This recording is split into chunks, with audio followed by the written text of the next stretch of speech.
Hey, welcome back again to Auto Transport Intel. It is Thursday. It is noon Central Time.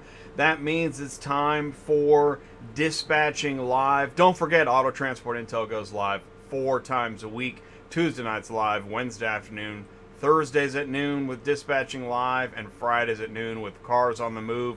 Also, don't forget to check below the video in the description for information and links. Please do leave a comment. Join the live chat now if you're with us.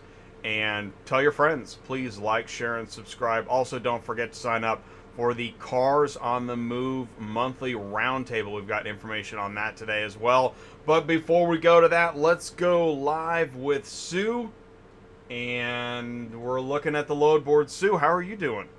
I am doing good, except for internet that's lagging terribly. But Yeah. Well, what are for a you shop, going to do? yeah. I live in, so there you And have it. And I'll it's tell you, nice sunshine. and I know, listen, I'm hardlined into the router, but I still get, if you've seen on Tuesday Nights Live, I have hiccups, and I have no idea why. It's either because everybody's working at home, or there's constant electrical storms. I don't know what it is. So, we're just going to let All that right. Well, slide. we're gonna start like people. Yeah, and by the way, I just want to say hello into the live chat. Thank you guys for tuning in. We got Carlos Braxton, ACV Logistics in the house. Thank you, Carlos. Love seeing you in the live chat. Thanks for saying hello.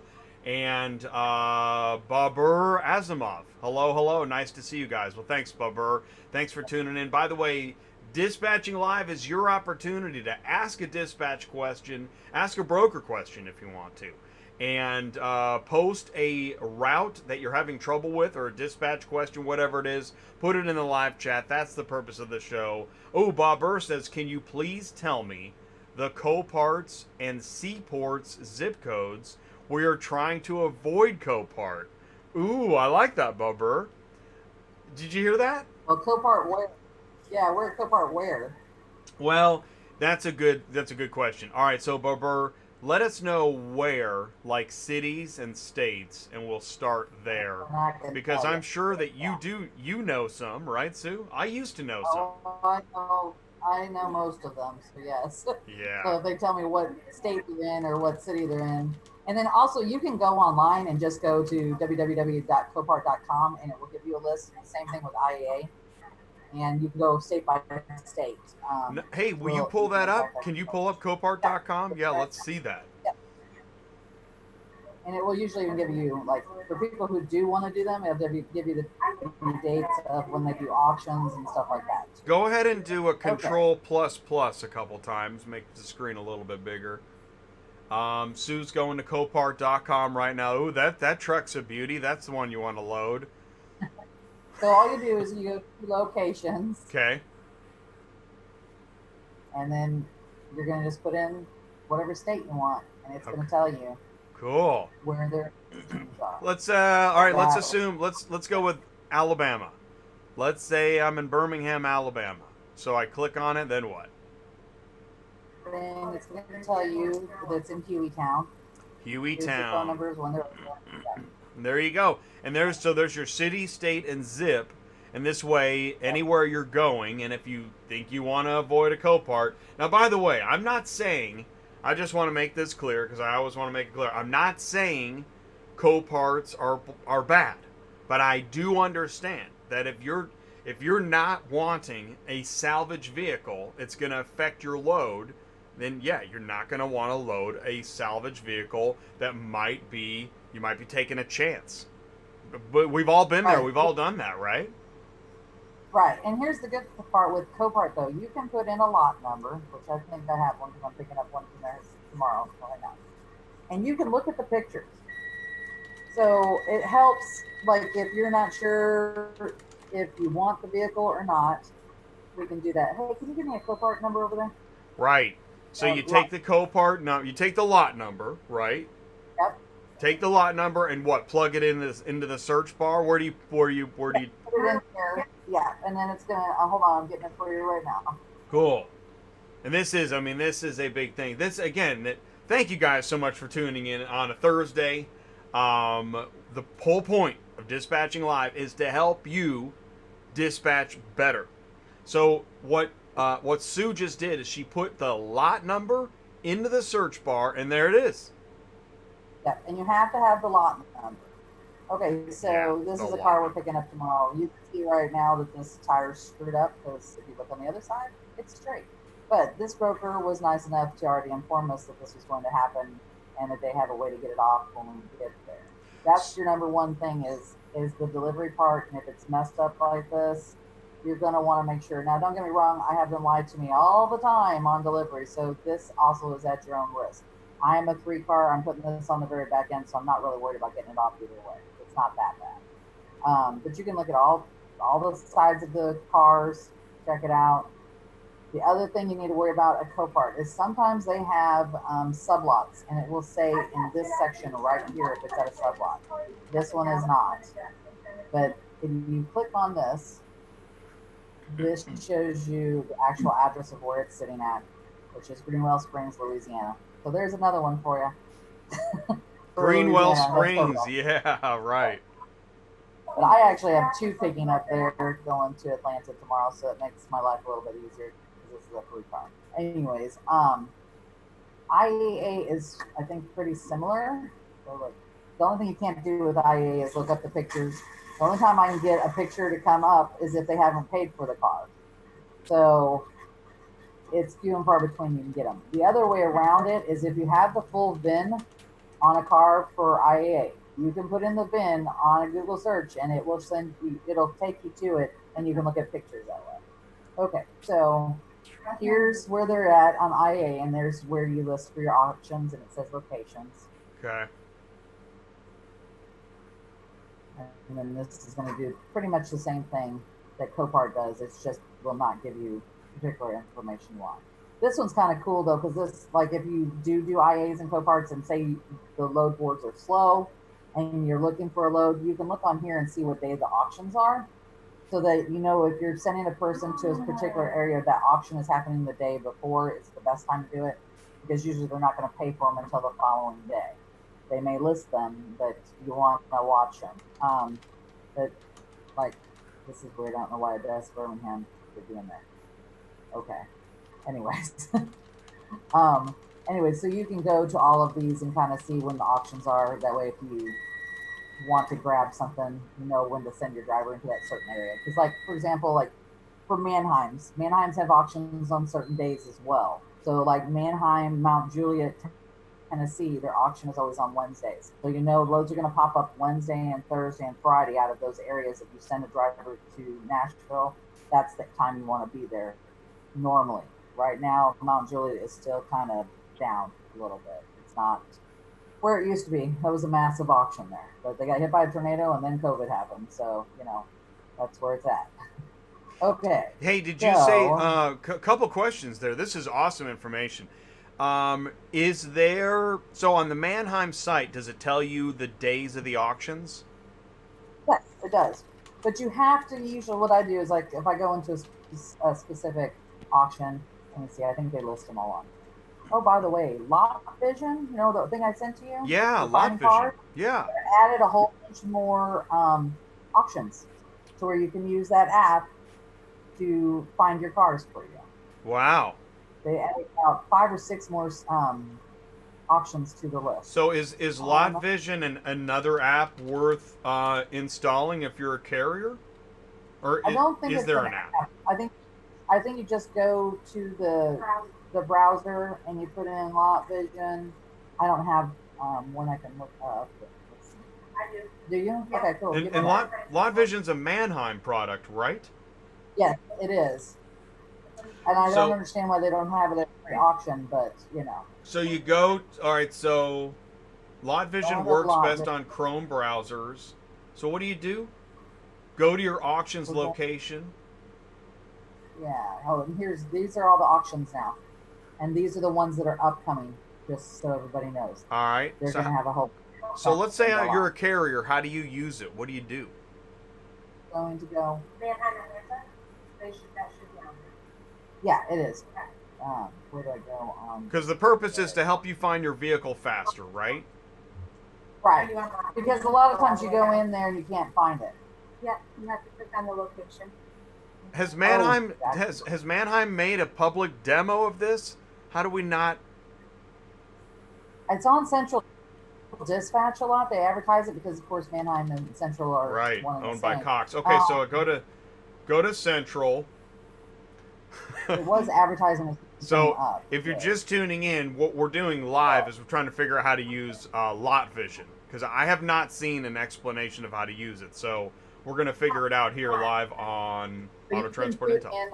in the full VIN number, or there's a work order on every gate pass that you get, Okay. and I'm getting it right now, and I'm going to put it Yep. in. There you go. So again, you went to Mannheim.com, right? Now, No, I went to LotVision.com. Okay. So you went to And you Lot click Vision. on- Go to LotVision.com.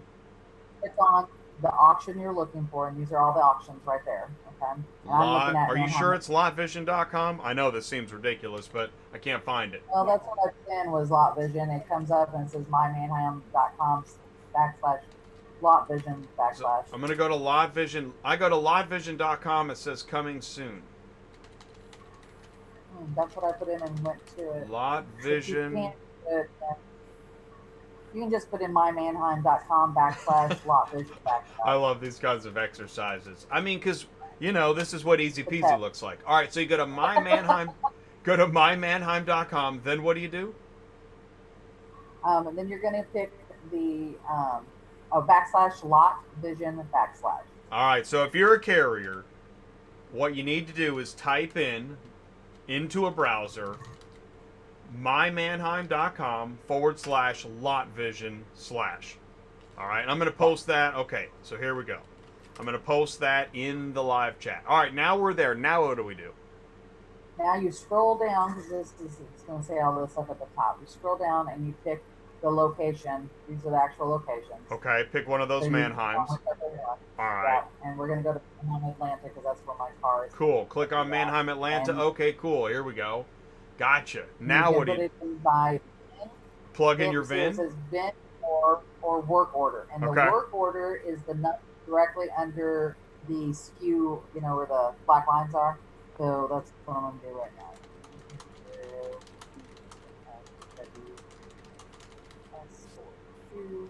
S42J9C. All right.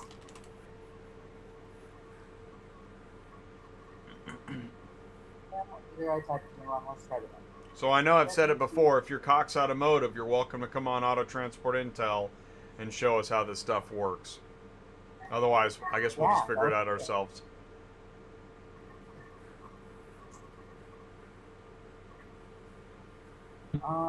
Jen?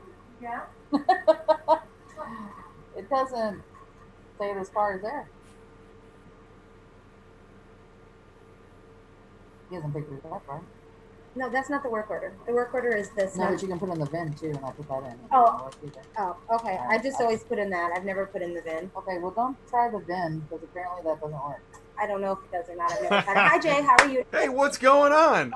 Don't you just Oh, love man. easy peasy? I do. Yeah. And there it is right there. Okay, so there's where the car is sitting at an auction. Now, what is that number? What'd you put in? That's the work order number. the work order, On your okay. gate pass, it'll say work order and then the pound sign and then the number. And then Cool. that is the right VIN. Hey, can I you? did put in the VIN. Is it possible to show the gate pass? I know I'm asking a lot. Where the work? Jen, Where's the work order located on the gate pass? You don't have to. You know what? Email it to me. Send. I'll tell you what. Oh, Michael's beer is getting hot. You'll have to send me a copy of that. We've got hot beer and a flag on the play. I love the flags, guys. You know what? Let me just explain myself. I've got the referee shirt on because when it comes to dispatching, I came to realize that I was not just a dispatcher but a mediator. I was a mediator between the broker and the carrier, and then the broker and the carrier and their own sense of the need to make money but actually be able to, pick up and deliver within the day and not get vehicles that you don't want to deal with. So I'm a mediator, I'm a referee, and I'm proud to be your host here on Dispatching Live. Okay, got that out of the way. So if you click on the car too, look what it brings up. It tells you what color it is. Wow. It tells you the battery. And it gives you the lot number, 705, which it also says it on our gate pass. This is But cool. this will help you find it. That is amazing. Now, and that's where it is right now. Even if some other driver drove it around the lot and moved it, that's where it is. It will locate it. Yeah, it will locate it. Yeah. It Which has is- a tracker inside. Wow, that is so cool, man. So each vehicle has a tracker. Now, I knew that, but again, I like to be very clear on what we're talking Here is about. the gate pass. By the way, here, oh, good, here's the gate pass. Where's the work order? That's it. Right here. Right Work order right there. there. Fantastic. This is good You notice information. it doesn't tell you what color it is, so that is really handy too, because when you're looking at a gazillion cars, if you at least know what color it is, like on this, you know what to look for. You know what I Amen. mean? So, Hey, thanks, Bridget. Appreciate that.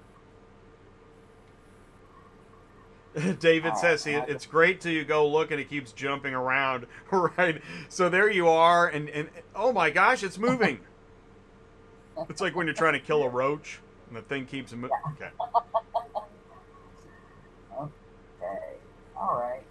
That's by the cool. That was a way, great the demonstration. low Oh, and Bold Auto Logistics, yes, it's very helpful. Drivers know how to use it. Well, here's the thing, and I know this too, is that, and I say it, there are no dumb questions, and the reason is there's always somebody who doesn't know what you're talking about. Always. At least one person. Or they used to know and they can't remember, whatever it is. So I get into the nitty-gritty. I'm the guy that raises my hand and says, what's the terminology, so we do that. That's Auto Transport Intel, man. I'm proud of it. That's why I'm wearing a referee shirt. Ty says, So what's an auction? All right, Ty. I'll call that question and raise you. An auto auction is a place where vehicles are located that have been bought and sold to and from dealers and other fleet management services, rental car fleets, etc. What are the five? Hey, Ty, what are the 5 types of dealers? You got to tune into the monthly roundtable to find out, or you call Ty. Here, I'm going to put you. Ty, 417-483-2764. I'll tell you what, since I just mentioned that, hey, Sue, stick around. We're going to be right back after a short break. Right now, since supply is high, some of the dealers that you normally wouldn't be able to get their attention, this would be a good time to get their attention because they're having a harder time moving stuff. It's a carrier's market right now. You're totally right. I just left. I'm doing a Mercedes trade between like Boulder and Denver right now, and I was talking to this dealer I met before actually, and he said that he's like, California is crazy. He's like, I had to pay $1,000 just to get a sedan out of California. Nobody was picking it up. He's like, I had it up for $750 and I put it up to $800 and then $850. He's like, I just put it for $1,000 because we had to move it. So it seems like, yeah, definitely a driver's market. So while it's a carrier's market, you might be able to make better friends with some of those. I know it's hard. I'm asking you to work double duty, but this would be a great time to make relationships with people that 6 months ago said, yeah, I'll call you back in like a week maybe. Hey, welcome back to Auto Transport Intel. Thanks for sticking around on the break. Okay, so we're back. We're live with Sue. We've been talking about lot vision, Copart, IAA. When it comes to Copart, IAA salvage vehicles, or when it comes to Mannheim, Odessa, which are, those are run-and drives, but the lots are so big, you need better information to help find a vehicle and know what you're getting into, and that's what we were talking about. So we have a request. I think we have a request to check out a Dallas. Did you see that? Let's see. I don't ever see the chat, but I will do that. Dallas to where? Or just... Okay. Let's check it. Okay, so Travis asks, what's Dallas looking like? Oh, like excellent. Let's see. And by the way, are we still in Transporter's Paradise, or what's going on with that? Yes. Yeah, because we're at 59,342. We've only gone down a couple thousand from last week. Cool. And I think it's going to kind of stay that way. I honestly think it's going to stay that way for at least the next 2 months, to be honest.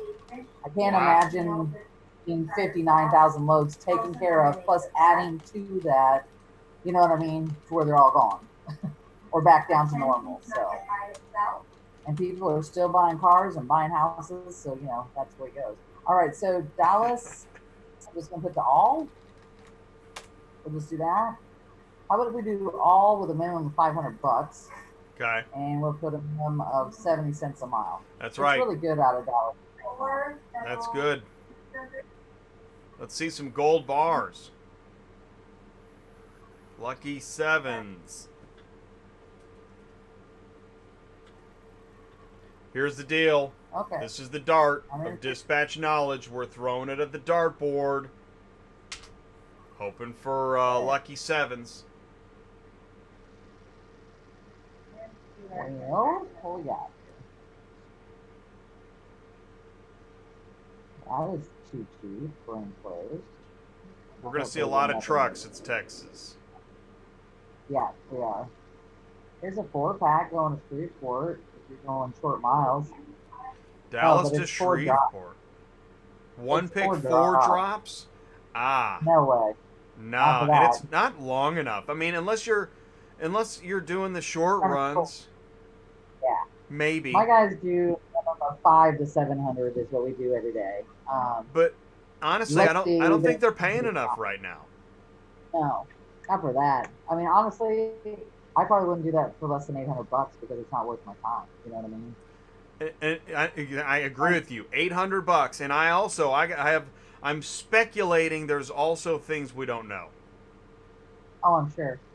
And because usually, like, those cars get listed to Shreveport at least minimum of $200, sometimes $250. Of course, you're picking up in 4 different spots, but if you're going to drop in 4 spots, they definitely need to be paying more than that. And let's make sure they're all Nissan Kicks, which I don't believe are cars. Those are SUVs. Oh, but they're 2020s. Yeah. What are 2020 Nissan Kicks?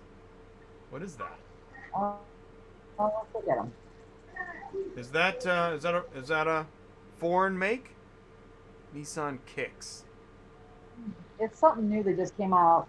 I've seen them. The Yeah. crossover unit. They're kind of cute. Look at that. They're not really big. It's just right. If you are a 4-car and you have a double deck, you can't fit it. Yeah, because you can't put one in the belly. Yeah, if the you have belly's one a car problem. in there, yeah, you could do it. So them listing them as cars, typical. You always, even if they list them as cars, always go look. And if you look, use the information thing, give you the height. Anything over usually 59 inches is considered an SUV or crossover. Because if you're a double level 4-car, you know you got to have a small car to go in that hole, and you usually got to crawl in and out to get there. So you definitely can't put something that tall in there. Now you could stack these with them, but you'd have to still have a car in the middle or in the bottom. So, yeah, and that's on your Easy 4. That's going to be a situation. Hey, Bold Auto Logistics says, seems like lots of units, but the price is the same in certain lanes. I think what he's getting at is that... I will give him that. Some of them they haven't raised the prices. Like I was looking at El Paso today. I had a guy want to quote going from El Paso to Virginia Beach.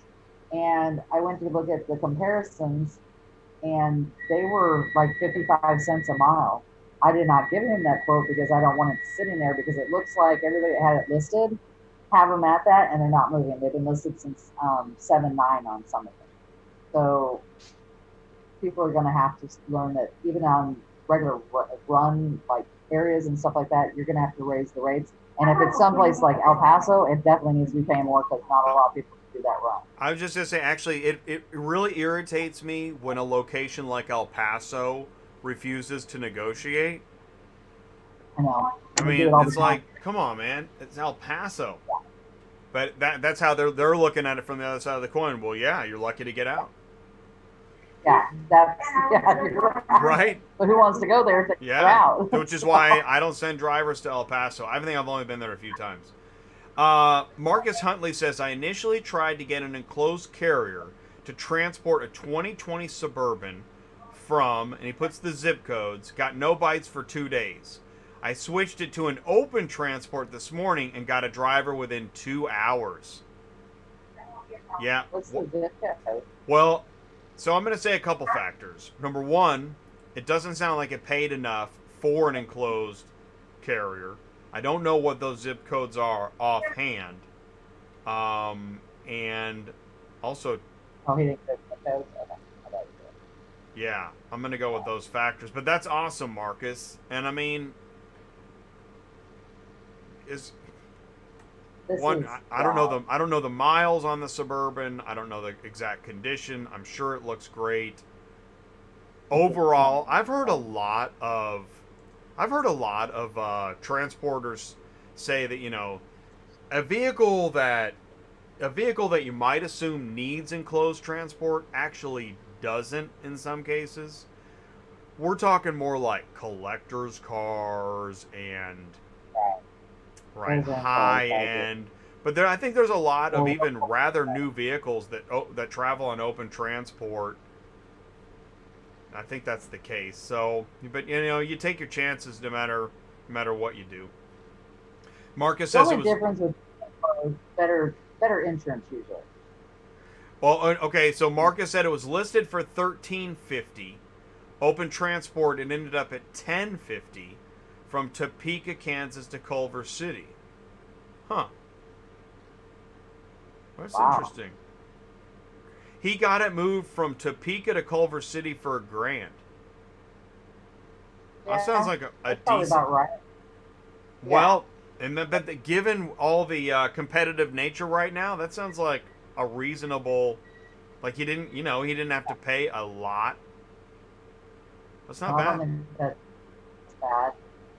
Usually, that's what I move mine for during any time. That's what I'm saying. So- Exactly. He could have paid.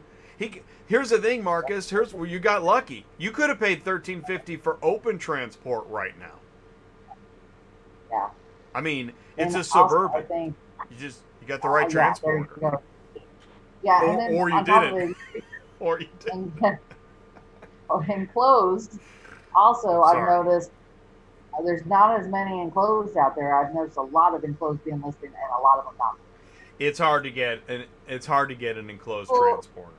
And look right here, this one right here, that's 71 cents a mile. That's not enough money for that, for enclosed. I wouldn't do it for that. And and see, isn't that frustrating? You see that kind of stuff all the time, and I don't understand it. Do they ultimately get it moved by somebody that you have to monitor it. somebody that welded the back of a pickup to an RV? I mean, I don't know. Yeah, I don't get it. because truthfully, enclosed should be a minimum of $1 a mile, and if they're in weird places, it should be going higher than that. If it's short miles, I usually double that. So, because we know enclosed, you're getting supposed to be VIP service. Okay, that's what you have to look at first. And they have higher insurance, so they cover more if something were to happen. So that's your other reason for doing enclosed, and there's no damage to your cars usually. I've never had any problems with enclosed trailers at all. Looks like there's some stuff going up to Denver. I think in general, I mean, you can expect to pay double. Not all the time, but you could pay double an open transport rate to get enclosed. So, Yeah, and right now you might pay double, to be honest. right. With you. So, and that's why I did, Marcus. I'm really glad you brought this up, Marcus. I mean, I really appreciate it, and because you could have paid $2,000 to move that Suburban in an enclosed transporter, and really, do you need to? I don't know. You probably don't. If it's a standard Suburban, you probably don't. Now, I usually save that for the high end or old cars or Yeah. something that. Exactly. The Model T or the Countach. I move a lot of Model Ts and stuff like that out of Iowa, Kansas. And sometimes they do them enclosed, sometimes they don't. So we're still looking at Dallas now. If you're still with us, Travis, Dallas to where? Where I mean, there's stuff going to Iowa, there's stuff going to Colorado, there's stuff going to Alabama, there's stuff going to Mississippi. Take your pick. You can pretty much get out of there. So, unless you're going to a specific place. Here's a question for you, Sue. Where would you go? Let's say it was your truck. Let's say it was like a 4 or 5 car hauler. Where would you go? Well, my 4 car I usually send out of Dallas, either going to Alabama, Tennessee, Kansas City, Louisiana. We've got one guy that runs strictly between that and Louisiana out of Dallas. And those loads had kind of dried up. They're on there left and right now for $400. A lot of them are. Same thing with Kansas City, because I've got another driver that likes to go back and forth between Kansas City and Dallas. And those usually run like $250 to $300. We've been getting $400 a vehicle there and back, which is unusual for that. But as we all know, it's, you know, it is what it is because of what's going on. Like this is going to Chicago. No, it's not. It's going to Green Bay. Nice. So this figure is not 87 cents. Green Bay. Oh, actually, is this one of those actually delivers? Okay. Yeah. I'm going to give an actually delivers a yellow card. That's a warning. I hate that post. You know, just tell me where it's actually going in the actual listing. How about that? There you go. We agree. Let's see. There's a 2-pack. Let's see what this is. And you call them on. They say, "Well, we actually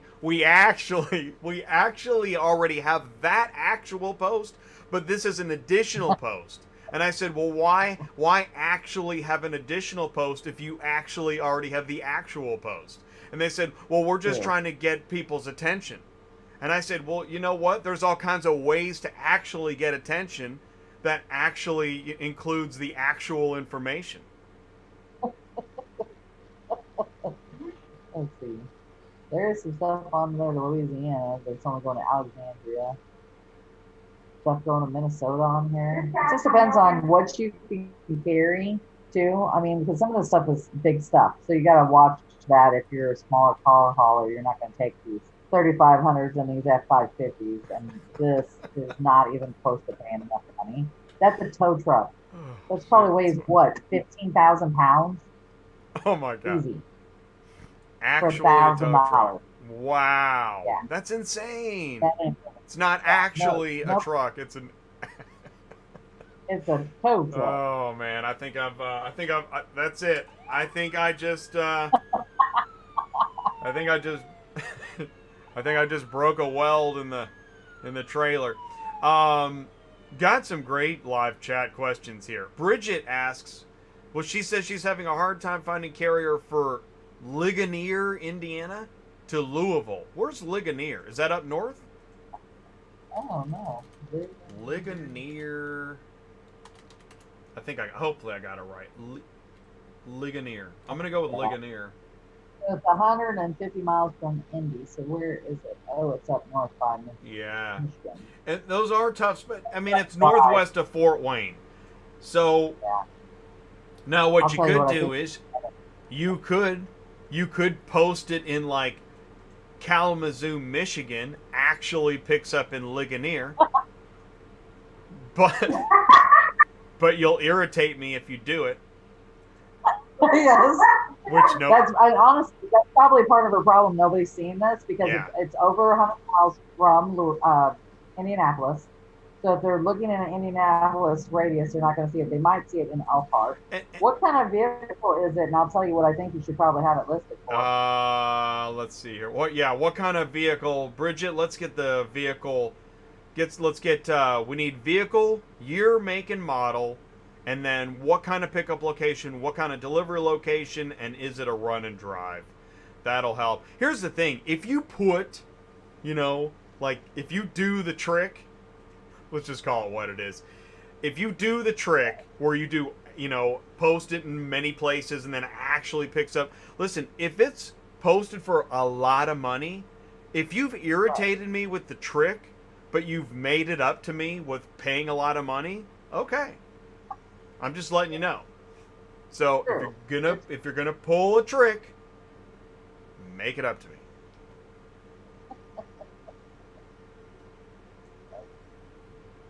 That's not a trick, it's a lie. Let's see, Michael. See, I was trying to be nice. Michael? Okay.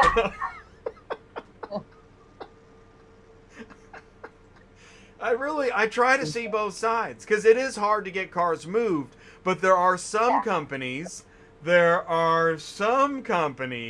do it all the time. Like every load. It's ridiculous. Yes. It's the big M. We won't say it out loud. The big M. OEO.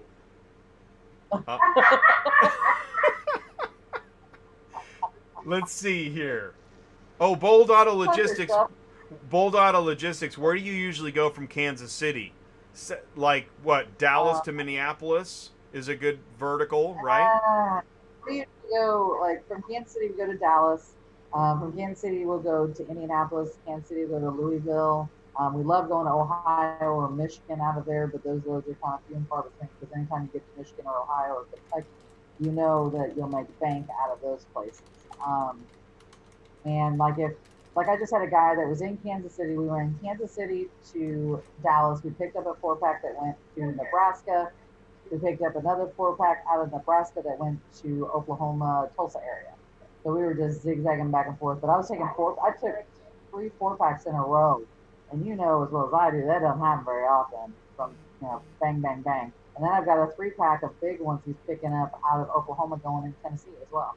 So that's my 4-pack guy. He likes them all in one spot. So I try to do his less pickup. I'll tell you the difference. Here's an example. Last week, we only went 3 times, had like a 3-pack and then one separate to pick up. He made $9,700 last week for a 4-car. Nice. Does that tell you anything? That's good. Yeah. That's good money. That's the money he's ever made. Yeah.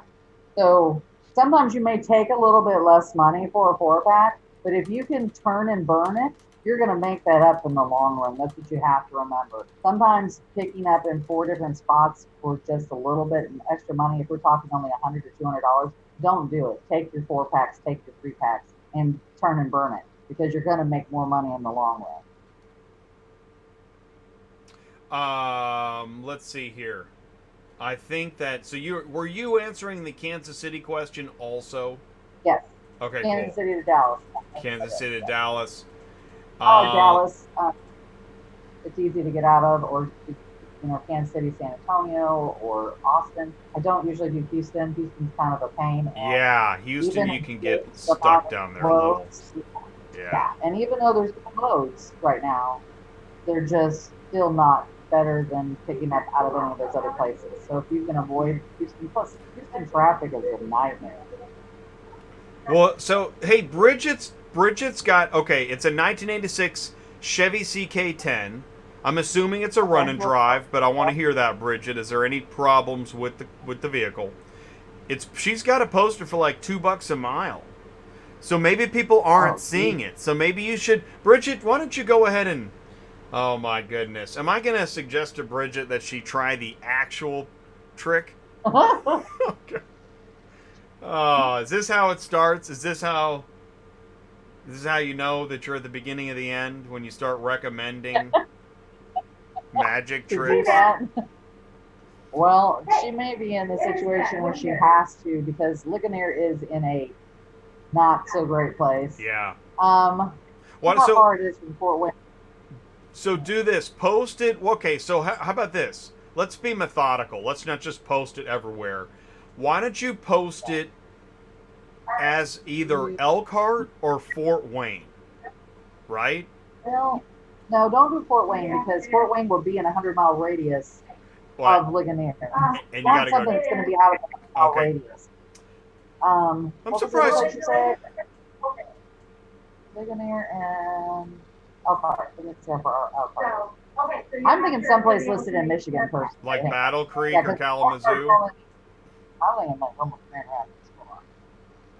Because there's a lot of drivers that do Grand Rapids. I would do Grand Rapids. It's only 112 miles from there. There's a lot of people that do this run, and if it's paying that well, they're going to see it. That's a good idea. That is a pretty good idea. Okay, so Bridget, I'm not going to post it in the live chat, but I'm going to say this. Bridget, here's an idea. And we don't know how many posts you can do per month and all that stuff, but if you have another post available and you want to get this moved, you could post it for pickup in Grand Rapids, actual pickup location, Ligonier, and assuming that no, right, this is crazy. This is why I don't broker, because I don't want to. Oh, man. Bridget, that's what I would do. This is what you would do? All right, so Bridget, there we go. Jay's not saying it. Sue is saying, here's an option. I'm a broker too, so I can say it. How's that? All right, so Sue, will you tell Bridget what your recommendation is, please? Grand Rapids, listed out of Grand Rapids, and do on the side and say really in Ligonier. But I would list it that way. That way it might give you more options. Of course, you'll probably still get drivers that call you and ask you if it's in Grand Rapids because they don't always read what's on the side. You just have to explain it to them. Right. Does that make sense, Bridget? Let us know how it goes. F&S says that needs enclosed transport. Why can't she drive closer to place for car hauler? I love it, Bobber. Bobber asked a really good question. Yeah. See, because the carrier wants to know why. Why does he have to drive all the way to grandma's house and, like, stand behind the mailbox and smile and pull the WC cord? The thing is that in some cases, there's too much door to door, you can have it your way, all this stuff, where if it's in a really hard to pick up place, maybe the carrier requires a little more flexibility from the. Do you think it's a resident, by the way? Are we talking about her car? Yeah, that's Chevy Yeah, CK and Ligonier. Yeah, it sounds like it is. It's an older one. Michael, I think Michael Cutler just gave you a yellow card, Sue. For what? For telling him to do it? Oh shoot! First He's been having down. problems. He's been trying to get loads, and he's dealing with people saying they're going to send him loads, and he's still waiting on loads from 2 hours ago. So he's a little stressed out. I knew it. I called. Bridget said it's a residence. I called it. Listen, just for that, I'll tell you what. I want you to stick around. We're going to be right back. Do you know what Murphy Auto Transport Services does? Sue is live with us today. Here we go. Are you completely stressed out from all the calls and the contracts and the verification of loads when nobody answers the phone? Call Murphy Auto Dispatch Services today. Murphy Auto Dispatch Services has over 15 years of experience in the transport industry. We are your office while you are on the road. We book, we verify, and we bill out your loads for you. We have an excellent accounting staff and an even better dispatch team. Give us a call today at 417-273-0021. Or if you want to email me, it's murphyautotransport31@yahoo.com. Give us a call today.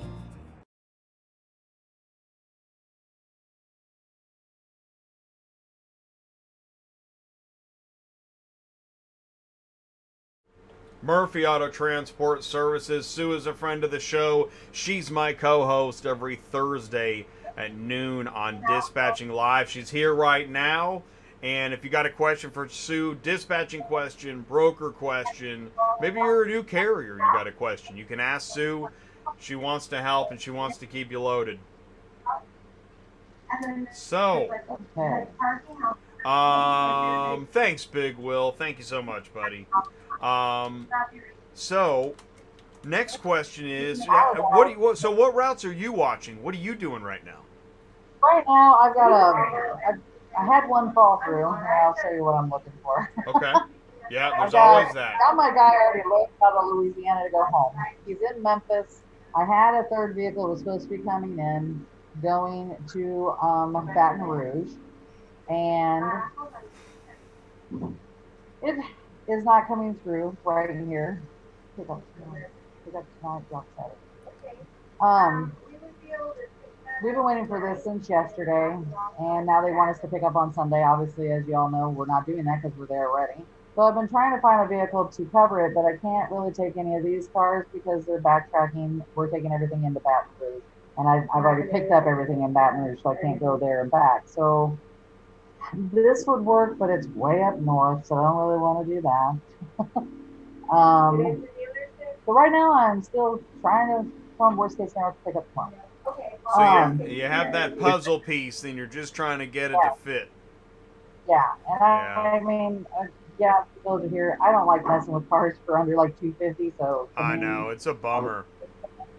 Yeah, so that's where I'm kind of stuck. That guy's stuck. But he's not ready all the way yet. Jen, can you call your man for me? So the Jeep Commander, I guess that's a residence, and they got a bit of a. Yes, this lady is a nurse, is what we've been told by Andrew Auto, and she was working a night shift, and I don't think we can get a hold of her. And then, I mean, it's one of those. Those are hard. Yeah, some people have really crazy work schedules, and you can't communicate with them. Yeah. She's probably she's probably like an Amazon worker, and you like if you're at work, you can't do anything. Right. And she's a nurse, so she's probably dealing with a whole lot more stuff than any of us can imagine, I'm sure. So I'm just kind of either hoping something else will come up, or if they get a hold of her. They've been trying to get a hold of her since yesterday, so I'm not holding up on it. So. Yeah. That's frustrating.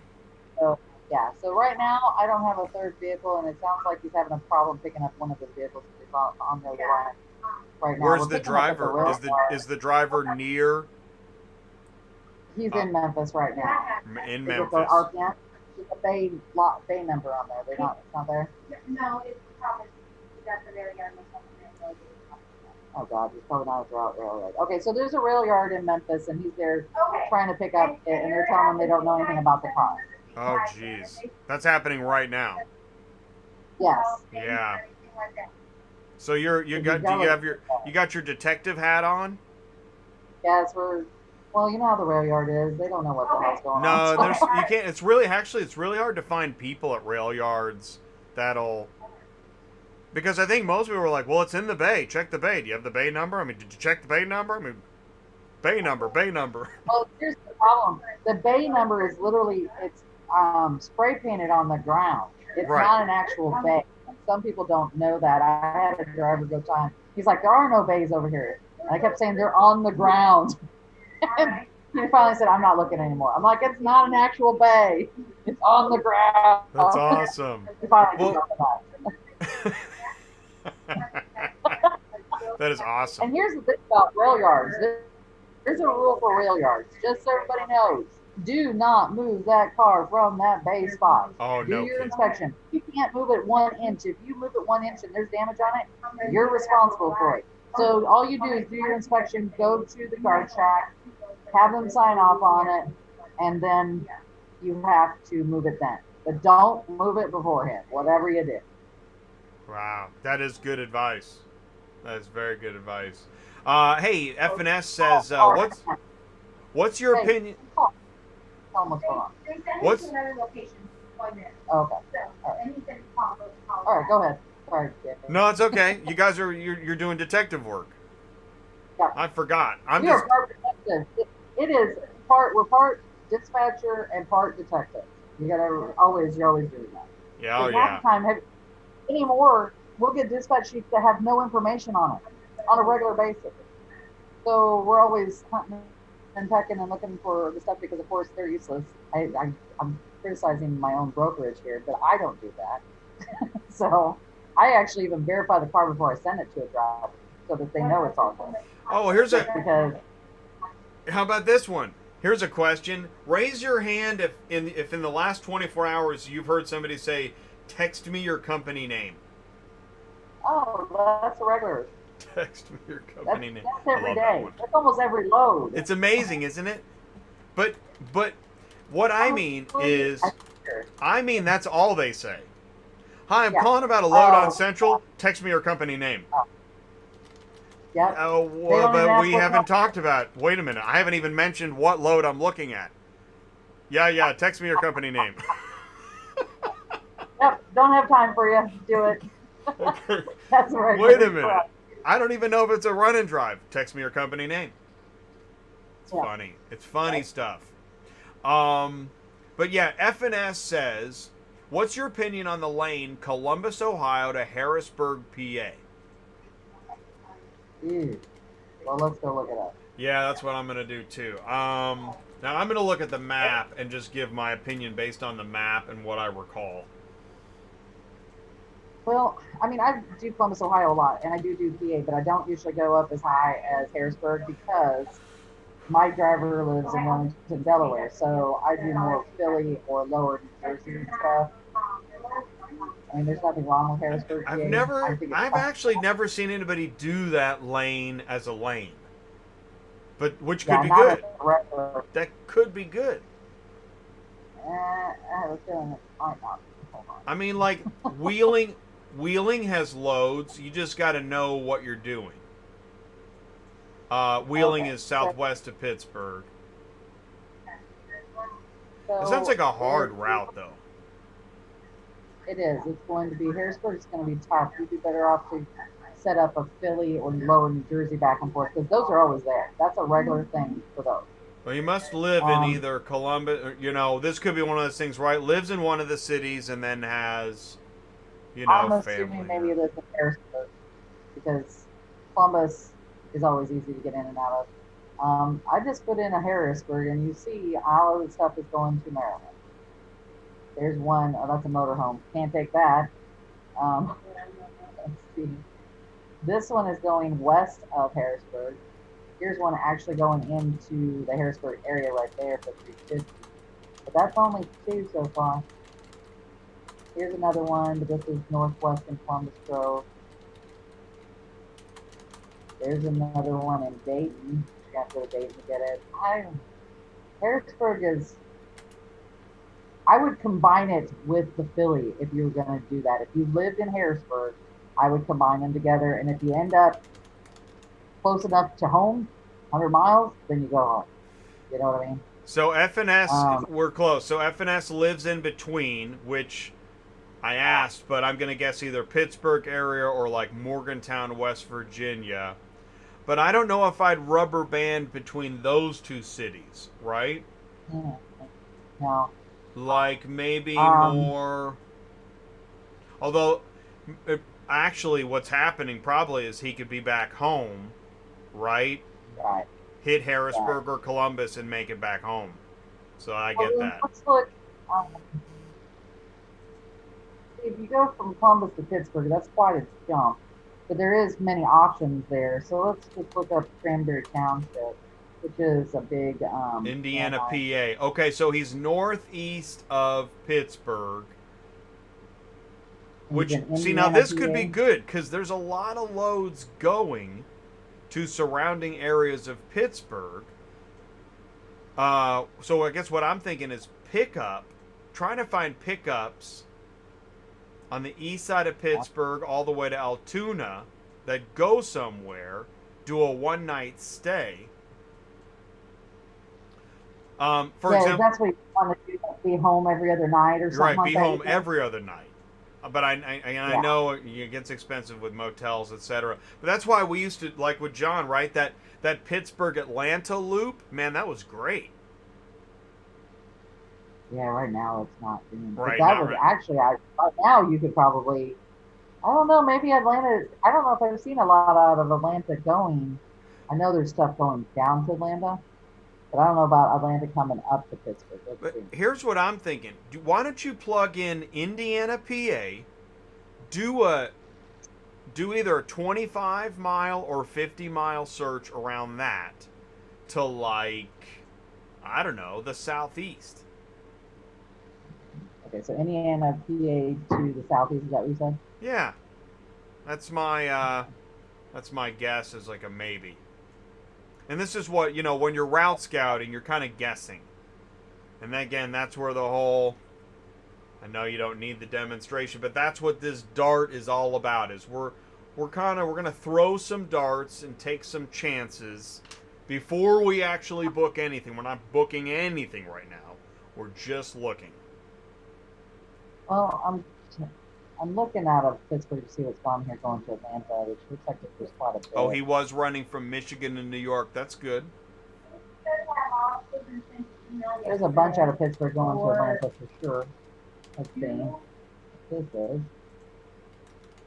While it's doing, I wanted to kind of see out From this the finest carrier. All right, so there's 475 loads to what we put in. South Carolina. He's going to kind of be what I run with John out of Youngstown, but he's a 3-car. How big is F&S? Yeah, I know we should know this. F&S, we're asking for your capacity of your trailer. That's going to make a difference. So I'll put it in as a minimum of so many. Because then we can discuss the 10-car hauling versus the 3-car hauling. Yeah, we'll go in. That's good. We'll go into that. And by the way, if the Southeast isn't that great, we might also do the same search to like the Midwest, right? That. See this? Holy crap. Whoa. That's what I'm talking about. That's good. New Stanton. I think that's in Odessa. Yeah, that's Odessa. And then they've got another one going to Spartanburg. Love it. I don't do them both together. I'm not sure. Let me see. Beasley and You seeing the screen on this F&S? She just found CarsArrive. We need to go to the CarsArrive site and see if that's still available. F&S, you set up with CarsArrive? Let me see if I want to see if Oh, he's got a 3-car wedge and a Micro 4. Well, we're going to go with the wedge on this run, probably. Okay, so Easley and Spartanburg are only 56 miles together, so these could actually be done together. Whoa. Oh, and look, have another one. I don't know if your 3-car can handle that many.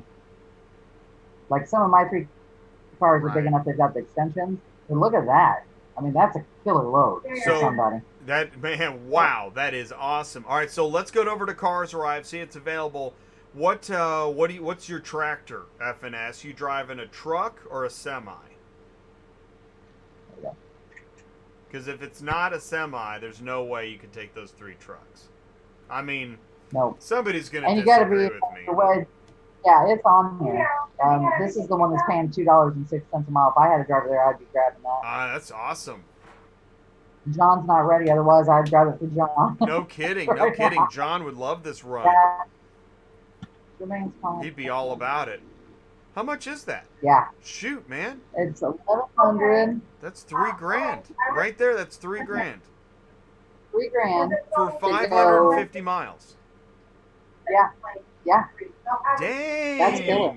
Woo. Yeah. Now that's what I call a gold bar. Yeah. He's got a semi. Okay, last question. F&S, are you set up with CarsArrive? And are you long enough to handle 3 F-1500s? Right, and can you handle 3 1500s? You need to be at least 56 feet beyond the safe side. Yeah, I mean, here's the thing.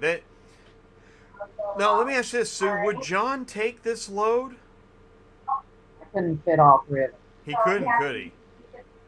He doesn't have flip outs. So, but I would take this one exactly. And I would put it together with other stuff. Exactly. So do you take the 2 from New Stanton or the 2 going to Spartanburg? I would just take the $1,100 one and work with it easily is what I would probably do. Actually, in all reality, take 2 and still make really good money. Exactly. Going 550. And so, hey, why don't we look for a car to go with it? Let's see. Okay.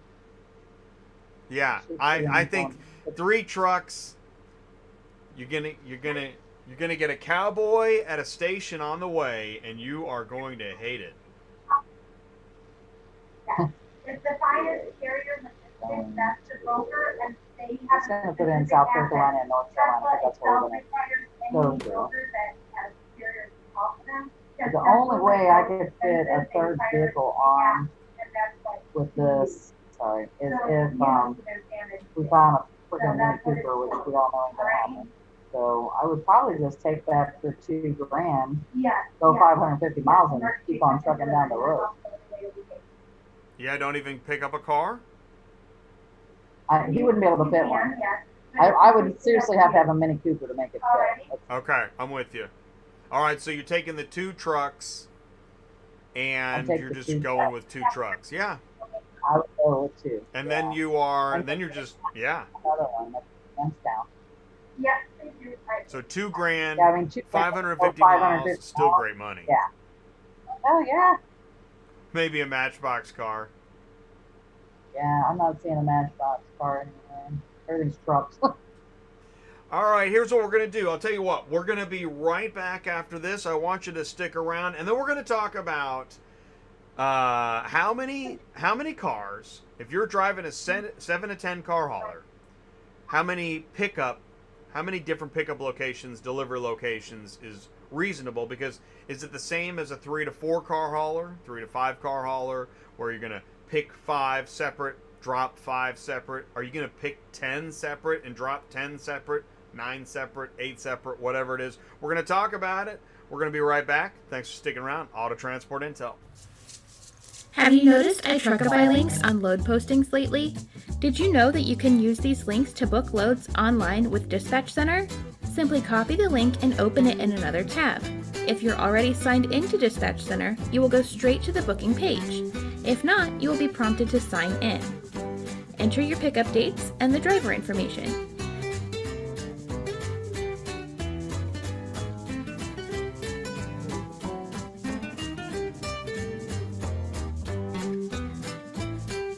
The broker will approve your request, and you will need to sign the terms for the dispatch.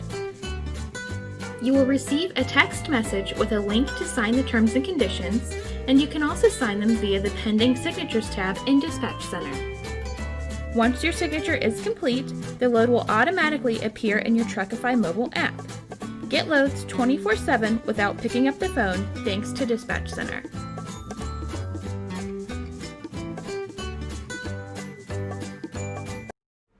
Welcome back to Dispatching Live with Sue and Jay on a Thursday afternoon. Thank you so much for tuning in. If you're watching on demand, feel free to leave a comment. Make sure you check the video description for helpful links and information. Please do leave a like. Means a lot. Thank you guys so much. If this show is helping you, please leave a like. I really do appreciate it. And let us know if we can check a route search for you. The purpose of Dispatching Live is to talk about better practices of booking loads, staying busy, whether you're a dispatcher, a carrier, family member, or somebody researching. By the way, I saw it in here earlier that, once again, we've got somebody watching that they want access to Central Dispatch. They don't have it. Central Dispatch doesn't offer a way to view Central Dispatch until you actually have your account. So I guess we can help you with that too. I mean, if I was Central Dispatch, oh, there it is, Nations National Auto Transporters Auto. Okay, says, hey Jay, I have no access to Central at the moment, waiting on approval. I'm out of Clanton, Alabama, true 4-car, looking to possibly run north. What do you think would be some good lanes? And I know I think Michael was checking on some of that too. By the way, Michael Culler is a friend of the show, is part of Murphy Auto Transport. So if you have a question for Sue or Michael, go ahead and live chat it and ask it now. But, and Nations, if you're still with us, I apologize for not looking earlier. We're going to check Clanton, Alabama going north. We will check that. Sue's already punching it into the search. But as we do that, I know you can multitask, so while you're kind of searching and digging around, let's talk about, if you're a 7 to 10 car, should you be picking up 7 to 10 actual different pickups and delivering to 7 to 10 delivery locations? No. Okay, so there's a lot of people out there, there's people who have 3 cars, 4 cars, and you have people that go from 6 to 10. So what I always recommend on a bigger car hauler is less pickups, more money. Now, that doesn't sound like it goes hand in hand, but it does, because if you think of it this way, this is how I have to break it down for people. If you're a 3-car hauler and you're in Atlanta, Georgia, and you're picking up 3 cars, we're going to say we're going to Kentucky. We'll say Louisville. You're getting paid, we'll say $1,000. Okay. So you're there Monday, you're dropping Tuesday, you're picking up another load for another 1,000 to go down to Atlanta. So say you do that all week long. At the end of the week, you're going to make $6,000. So if you're a 10 car and you're picking up 10 pickups and 10 different spots in Atlanta, that's going to take you all day long, and you're going to be lucky to get loaded that day. So say you pick up that day, and the next day is just going to be driving, because you're going to be out of ELD hours at the end of that first day. So day 2 for a 10 car is driving. Day 3 is going to be unloading those 10 cars in 10 different locations, but you're not going to pick up anything because you're going to be out of ELD hours again. So then day 4 is loading the cars. Day 5 is driving the cars back down to Atlanta. Day 6 is unloading those cars. So even if they got paid the same amount of money, $3,000 for each run. So they each made $6,000, shall we say. The 3 car made $6,000, the 10 car made $6,000 for 6 days. However, if you were to take your 10 car and you took a little less money, we'll say $2,500 instead of $3,000, and you picked them all up in one spot, you delivered in the same spot, then you can do the same thing that the 3 car just did. So you're there on Monday picking up your 10, you're dropping on Tuesday, and you're dropping and picking up 10 because you can now. So by the end of your week, you're going to make $12,500 or $15,000 depending on how you were able to go back and forth. So you've doubled your money if you decide to do less pickups and less drops. That's how you have to look at this. Some people think that the 10 cars need to be making, 65 cents a mile per car, and you're doing 10 pickups. It's going to kill you, and you're going to have a really grumpy driver because they're not going to like it. Trust me on that one. So I always recommend, yes, the bigger packs pay less money, but they're going to make you move from spot to spot where your driver can actually end up making more money in the long run. So that's the way you have to look at this, if that makes sense. Well, it does. And I know, like, I once booked I was working with a 9 car for a while, and it was a driving team. So I thought, well, yeah, let's do this. Let's go ahead and do 9 different pickup locations. And it was like 9 residential vehicles. It was a mix of residential and dealer. Now, they pulled it off, but they said, yeah, let's not do that again. Yeah. Because your first constraint is ELD, and your second is human capacity of work. And some people say, well, I can work 23 hours a day. Well, sometimes it's not about that, because when you have 9 different vehicles, you're dealing with 9 sets of problems. And those problems come from the people whose vehicle it is.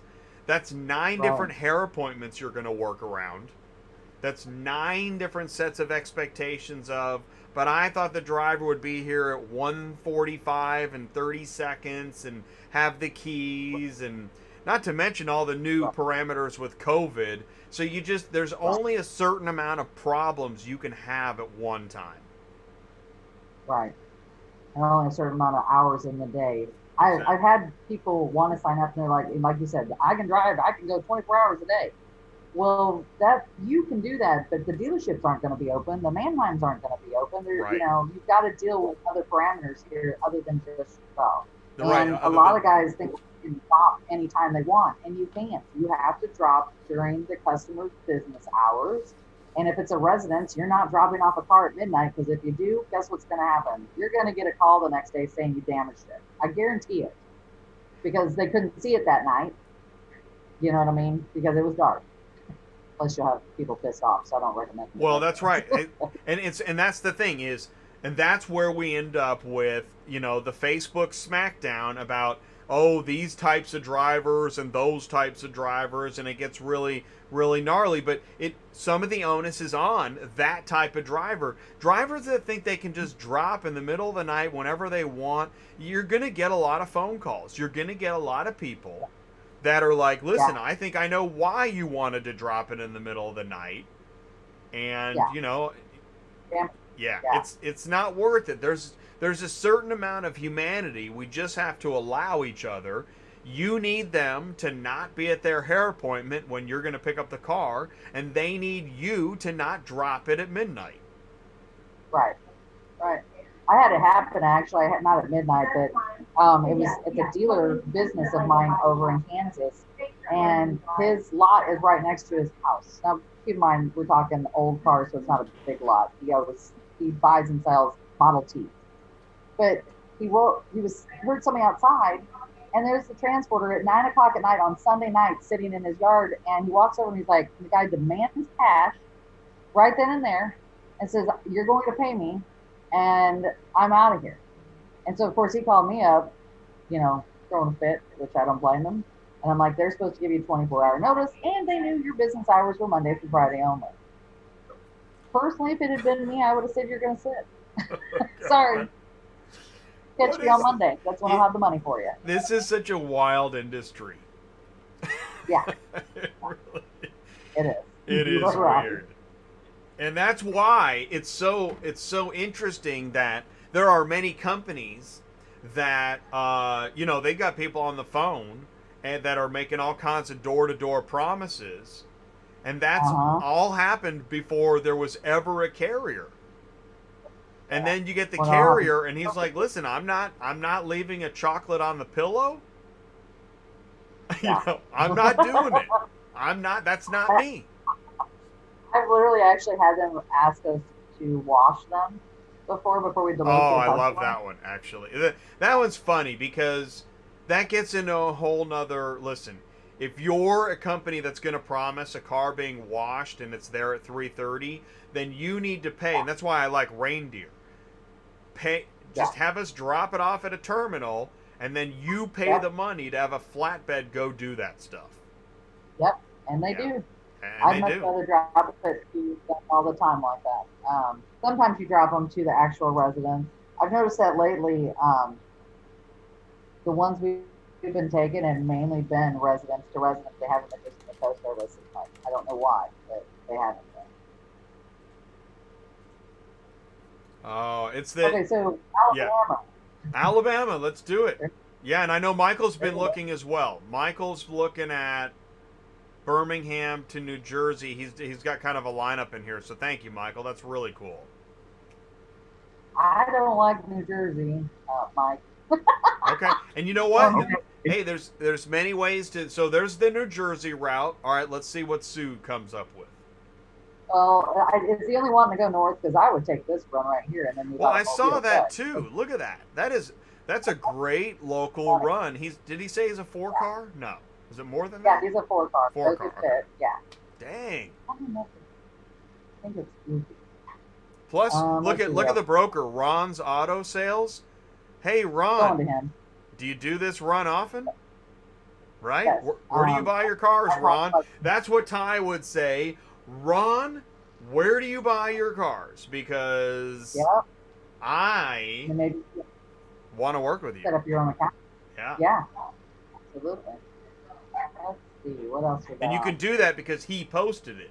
You're not running around, as we like to hear, you're not running around on Ron because it's his post. Wow. Carvana has a killer one going into Nashville right there. I don't know why, but holy crap. It's usually Birmingham and Nashville pay around here like $150, $200. Personally, if I was doing Birmingham, usually the stuff I take out of Birmingham is usually going either Kansas City, St. Louis, Iowa, Ohio, Detroit. I usually try, when I go north, that's where I go. Because the loads out of Ohio and Detroit are going to just blow you away. Especially right now. They're super duper high. Awesome. Let's go look up North Africa. Yeah, I'm pulling up my map also. Let's do... And you could do Chicago with this. The problem with Chicago is the tolls are so high, and you can spend hours. It's like going to Maryland and New Jersey. You may go only 10 miles, but be stuck on the road for 2 hours to go those 10 miles. So I try to stay away from areas like that just because of that. Let's see. Yeah, I mean, the thing with Chicago, if you don't live there, you're probably not going to go there. It's just This one is of those. definitely wrong. It's like Los Angeles. If you don't need to go to Los Angeles, don't. Okay, so this is not really, just so everybody knows, this is not really paying 191 for all 9. It's a 191.64, although that's still not even 50 cents a mile. So that's probably why they're not going to move. They got a typo on there? What? No, what they're doing is she's just, see, look over here. It's due 14.11 per Okay. unit. Per unit. Okay. And I knew that 24 couldn't. cents. Yeah. Okay. Cool. I knew that That's couldn't be right. still 125 miles. That's not even 50 cents a mile. Right. Well, and it's a Let's do 9-pack, right? The thing is that So, and I think what is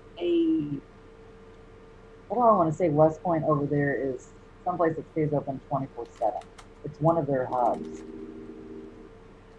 Hey, Jonas.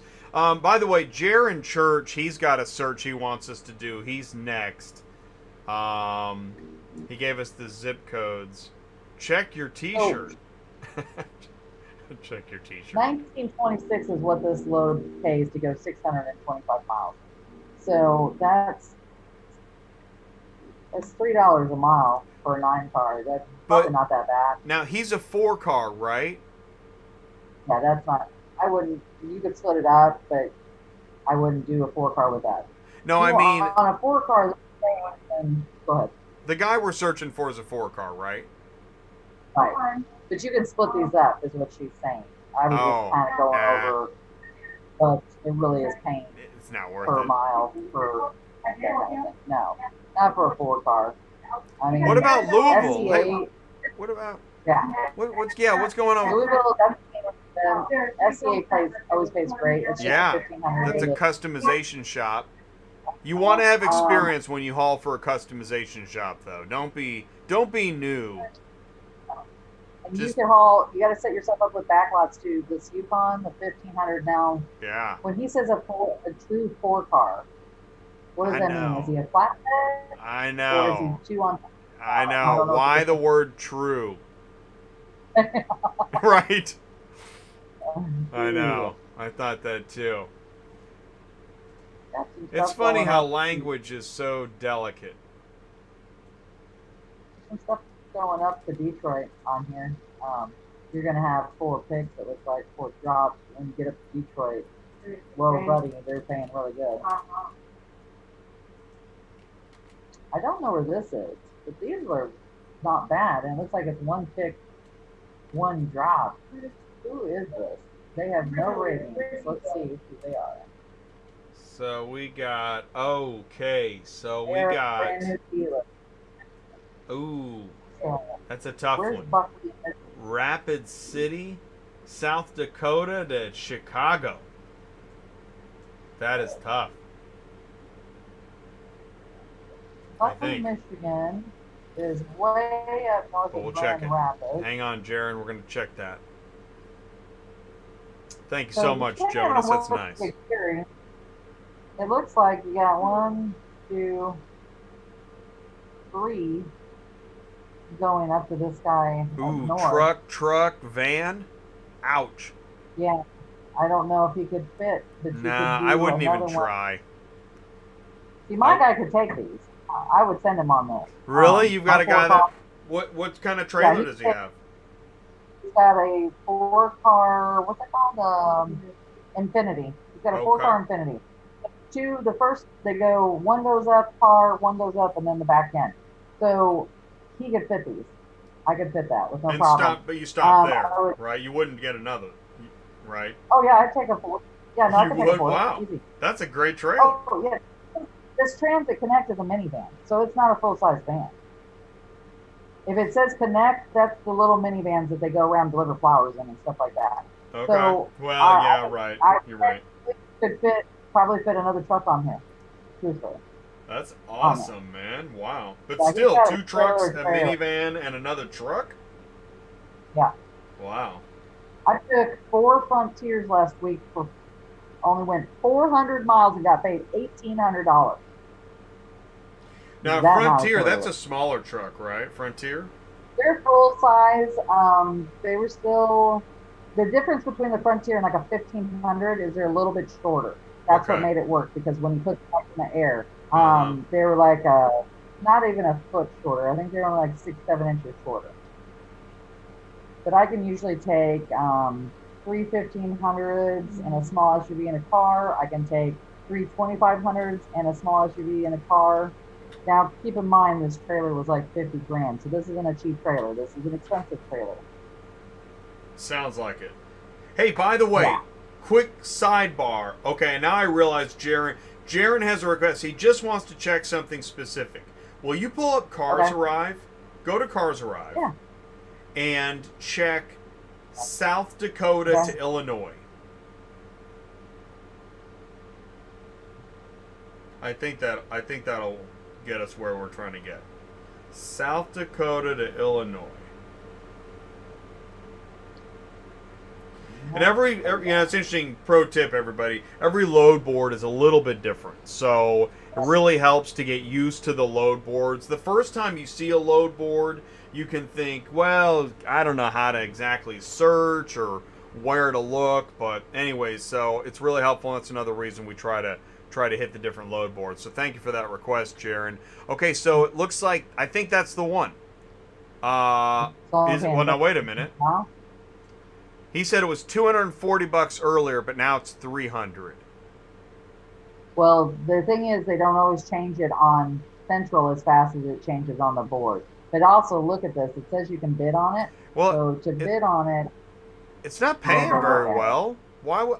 oh, you'd have to bid on it. And I wouldn't pay. I wouldn't take that. South Dakota to Chicago for $300. I wouldn't take that. Oh, it was 900 miles. So I would submit a bid for $900. Exactly. Exactly. Love that. I mean, minimum. Seriously. Well, what else they got here? Yeah. Okay. Nobody goes to Rapid City, so there you go. Yeah. You know? No. I just post. So, Put yeah, up. You know what? Just make it. Let's make it even 1,000. Let's just make it easy peasy. But yeah, I would. You could now keep in mind, not all CarsArrive can you bid on. Only if it has that little bid sign right there. I'm glad that they have that. You got to take it. That is an insane low rate. Like, yeah, that's beyond, because as we all know, Rapid City is bad enough as it is. So because listen, even if you get it for 1,000, is there anything to go with it? probably not. Let's go look. Red card ripping off the carrier. I'm just gonna put in South Dakota to That's pretty Illinois, funny. period, and then see. Because even if there is something on here, they're probably 300 miles apart.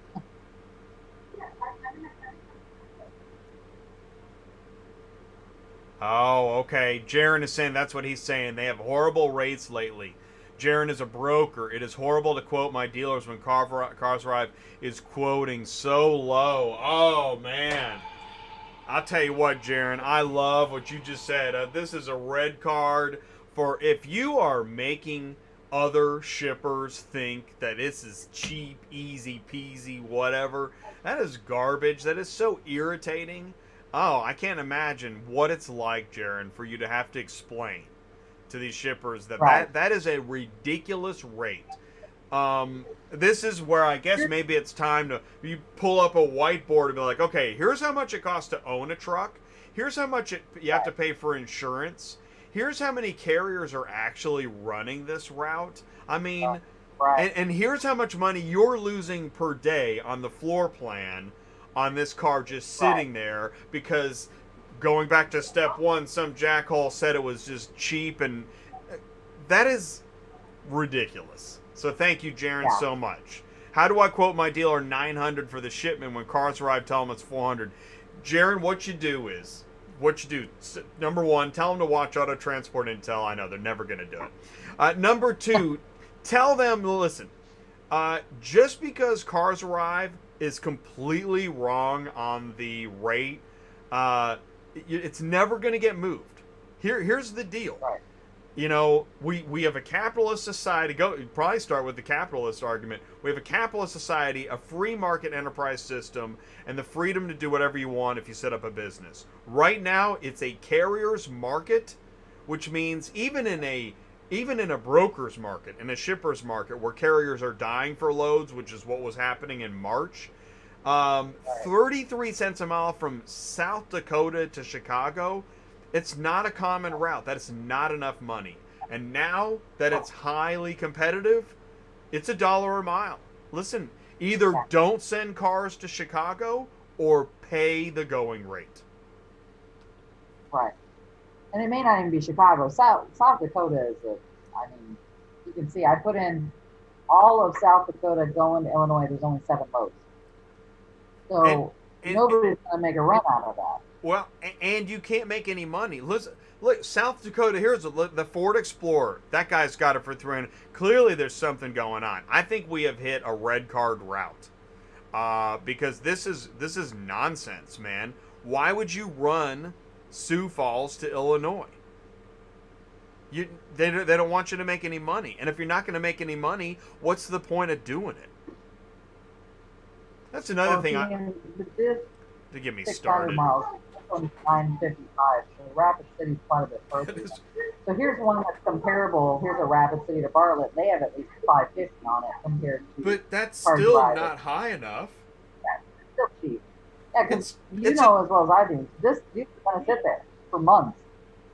Listen. There's no way that's. It's a beautiful route. I heard a guy say I sent a guy to Sioux City, and he's like, "This is so beautiful. I'm loving it." But after he was done with the run, he's like, "Yeah, you know what? Let's not do that again." Yeah, I'm never going back. Yeah, it's too hard to put a good paying route together.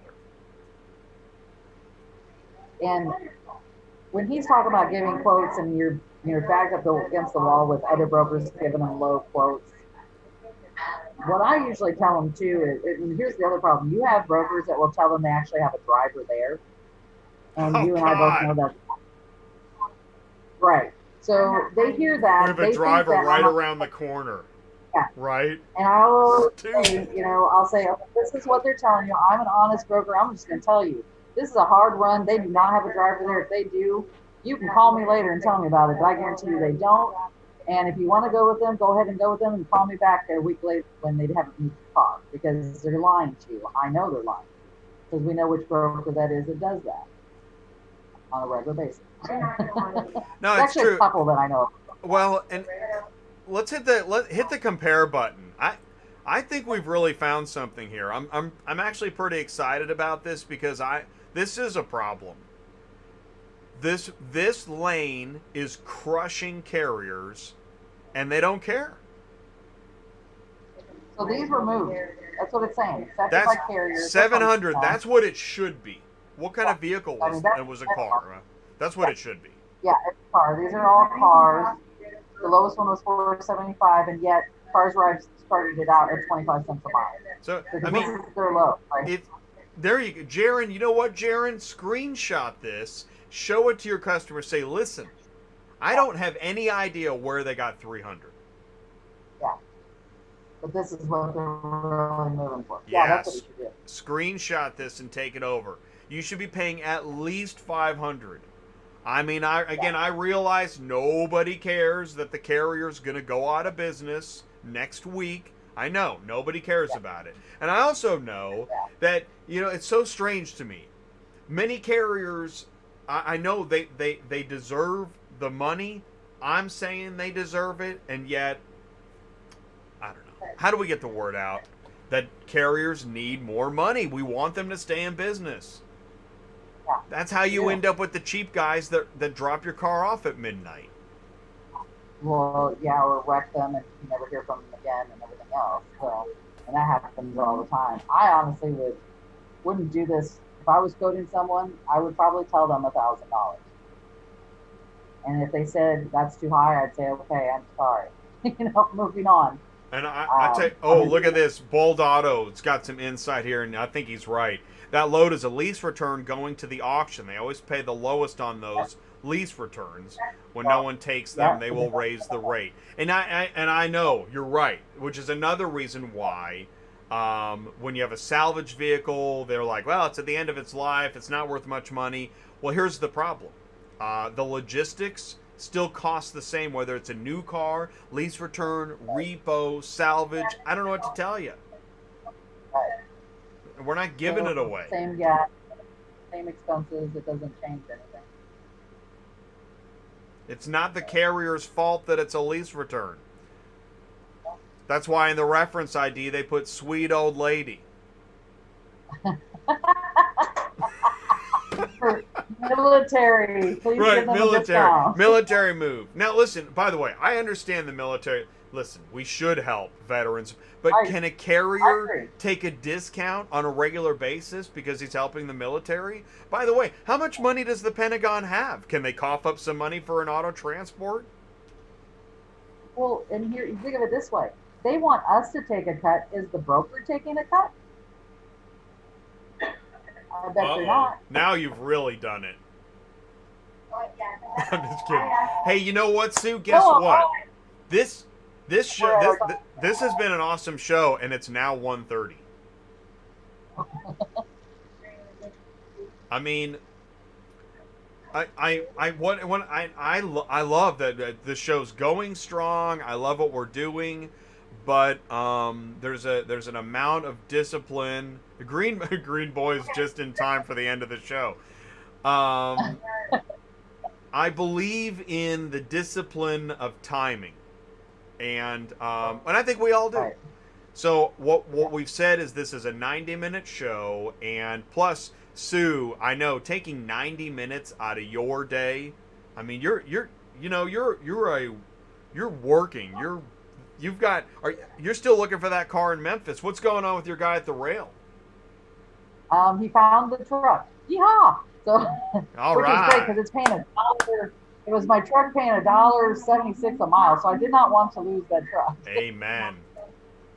Paying Memphis to Louisiana $700. Memphis to Louisiana, $700. That's great. It was like Dang. $1.67 a mile. Yeah, that's fantastic. I So, didn't want to lose that. But are you still looking for one more? I'm glad you didn't lose it because that's the worst. Are you still looking for one more? Yeah, we're still looking for one more. Nothing has come up yet, but he's still got one more to pick up while he's hunting for that one off. Look, and I'm also looking down further south. So what you also have to do is, like, if nothing's in Memphis, you got to keep going further south that you're going to come across. Which I've got up that page too. I got up in Mississippi, but my problem is everything's going to New Orleans, and I can't backtrack the 100 miles for that. So, if worst case scenario, we're going to go with 2 because it's paying well enough to do it. If I have to. Well, and then, it's funny you said, because I was going to say that earlier, is that it's always a tough position when, do we wait or do we just move, right? And those can be tough calls sometimes, because sometimes it's better to wait and sometimes it's just better to move, and it can be a case by case basis. And here's the thing: do you want to lose? Okay, so usually we'll say Memphis to Louisiana pays like $300, something like that. Is it worth it to you to lose $300 or lose the $1,500 I've got in Louisiana to go home on? So it's better to lose $300 than $1,500, honestly. So you got to move. And also with ELD hours, I can't let him set for too long, or he's not going to show up where I need him to show up tomorrow for Copart. Yeah, that's absolutely right. You've got to look at it. And I'll tell you, what's cool, Sue, is I feel like, once again, we've shown the value of what it means to have a dispatcher searching for loads on your behalf. This is an important service. Make no mistake about it. I've actually seen less buzz about dispatchers being illegal. I don't know if we've had an effect on that or what's going on, but the whole dispatchers are illegal argument, I think I'm not sure. I don't know if someone's just been burned. Actually, I don't know why that argument exists. But I got a funny story. You got a Before we story? go, I got a story. One of my drivers helped Hotshot Dave. Okay. And he, he told him, I'm his dispatcher and I know Hotshot Dave knows who I am. Anyways, Hotshot Dave says he's thinking about becoming a dispatcher. What? Yep, you heard it here. So that has got to be the funniest thing I've ever heard. That can't. You know what? I'm gonna put that in the that can't be true column.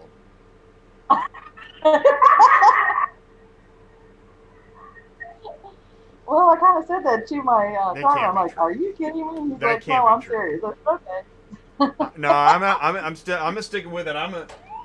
That's a rumor. We've got a yellow card, and we try to stay I'll tell you out what. of the. I'm Keep me looking for posted. outside dispatch. Okay? Keep me. You gotta keep me posted. You gotta keep me posted. Did you hear me? What? I said I'm looking for outside dispatchers, Jay. Wait, who said that? I said I am. I'm looking for Oh, outside you are. dispatchers. Oh, hey. All right. So listen, that you know what's cool is that Murphy Auto Transport Services. And guys, thank you so much. Murphy Auto Transport Services is a very important part of the ecosystem here at Auto Transport Intel and in general. Sue, thank you so much for being my co-host on this Thursday show. Michael says that was your third card of the show. Oh wait, Carlos Braxton confirmed it. Carlos says it is, Jay. He said it on his video. Oh, see, hey, it's not a rumor. I should call him up, Jay. I'm stunned. But you know what? Here, listen. I'm going to say this. I'm glad we're talking about this because one of the things that I think I've got at Auto Transport Intel that's a little bit different, and you know I like to say this, is that anything can change at any time. There are no stupid questions. I'm just going to say this, is that if that's true, I'm glad that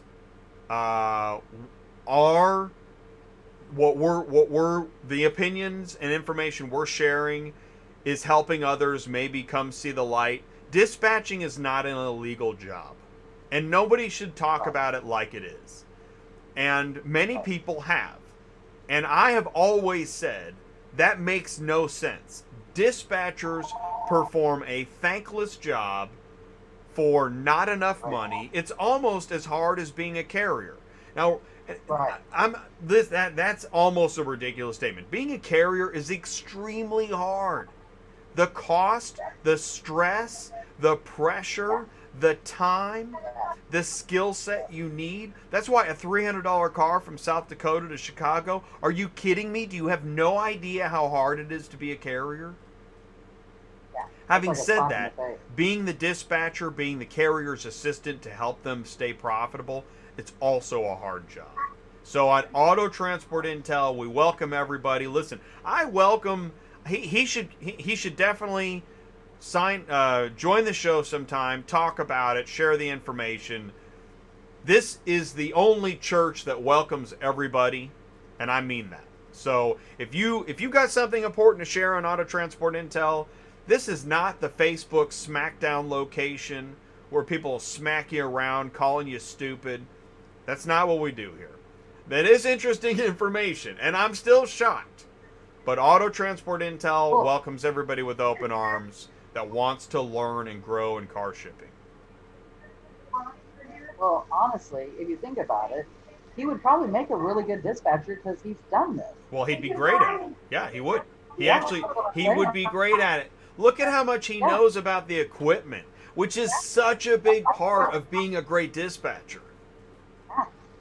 Yeah. Thank you, Tyler. Oh my gosh, yeah, actually, he'd be stellar. Yeah, he would be. Yeah, he would. No, he'd be really good. And I know he's made videos about dispatching. Yep. So, all right, well, stay tuned. I'm really glad that came up. That's awesome. And Bob Burr says thank you too, guys. I know we're over on time, so that's it. I'm calling it. And thank you guys so much. Sue, thank you for another great day. Yeah. Did we cover every? Hey, did we miss anything? No, I think we covered everything because I really wanted to get out about the 10 car versus 3 car, and I think we covered that really well so people can see, that. So that was one of my major things I wanted to get across today. So, Good. You know what I've got on the screen here is the T-shirt. All right, so we've got the dispatcher's coffee is always cold, and their beer is always hot. That's the original T-shirt. But now we've got a new one. We've got this is for Jen. A dispatcher's wine is always hot. Murphy Auto Dispatch. Let's see, and we can see. Let's see, we got the back of the shirt. Murphy Auto Dispatch Services. These are cool shirts, Sue. And the beer is Jen's always right hot. there. Okay. If you're interested in a shirt, email Sue. And otherwise, what we're going to do is we're going to let Sue go. Oh, Michael's already got his shirt. I've got my shirt. That is so cool. Bold Auto Logistics says, where can I get the T-shirt? The one with the coffee and the beer. Murphy, what is it? Murphy Auto Transport 31 at yahoo.com. So there's Sue's email. Send her an email. Tell her you want to get the shirt. And the one that says their Mountain Dew is always hot. That's what Michael says. Okay, I'm going to let you go. Oh wait! Wow! It's David says his new truck motor blew 40,000 miles. Well, I'll tell you what. You know what's interesting, David, is that this gets into the type of stuff Ty talks about all the time. Is that Ty, CTS Business Coaching, and you know what? And by the way, oh here, check this out. If you guys haven't done this, I'm telling you, it's a great idea. But you don't have to do it. I've seen comments like, are you trying to force me to sign up for something? No, man. You're not forced to do anything. If you don't want to do it, don't do it. But if you're trying to grow your business, carrier, dispatcher, broker, dealer, trying to grow your carrier shipping business, go to autotransportintel.com, and then you go here. Monthly Roundtable. Click on Monthly Roundtable on CTS Business Coaching. Sign up. Ryan can answer questions if you have a question. Sign up. Just try it. Join us. It's awesome. We have great conversation. We're talking about business. And I highly recommend that. And the reason I brought that up again is that motors blowing is one of the things Ty loves to talk about. That's why it's so important to consider getting your CDL and a semi rather than going the truck route. But you don't have to. Tell Ty why he's wrong. He loves to hear that. We all do. Every Thursday on Dispatching Live. Sue, I'm going to let you go. Okay. Alrighty. Thank you so much for your service and your contribution. No problem. I know it's hard to say goodbye, isn't it? Yeah. Well, we'll be back again real soon. Hey, by the way, Tuesday night's Wheel of Topics. Do you think you can join us? Let's do that. Possibly. Oh, we're doing another Wheel of Topics so soon? Well, yeah, because I'm not going to be able to do another one for... I'm thinking about doing one every month-ish, and August is already booked, so I thought, I'll just go ahead and do another Wheel of Topics. I know it is kind of soon, which is why I'm going to mix up the panel a little bit. And there's a couple other things in the works too, but anyways, keep it in mind. I'll send you an email. Okay. All right, cool. All right, cool. All right, I'm letting you go, Sue. Have a great day. We'll talk to you soon. All right, you too. Okay. All right. Peace out. Bye. All righty, and Sue is done for the day. Also, we were talking about maybe some Dispatching Live intro music, so I'll be working on that. Guys, thank you so much for the live chat. I think it was some pretty interesting information there. There's always new information, and that's why we go live. Well, shoot, man, Auto Transport Intel's live 4 times a week. Did you see that?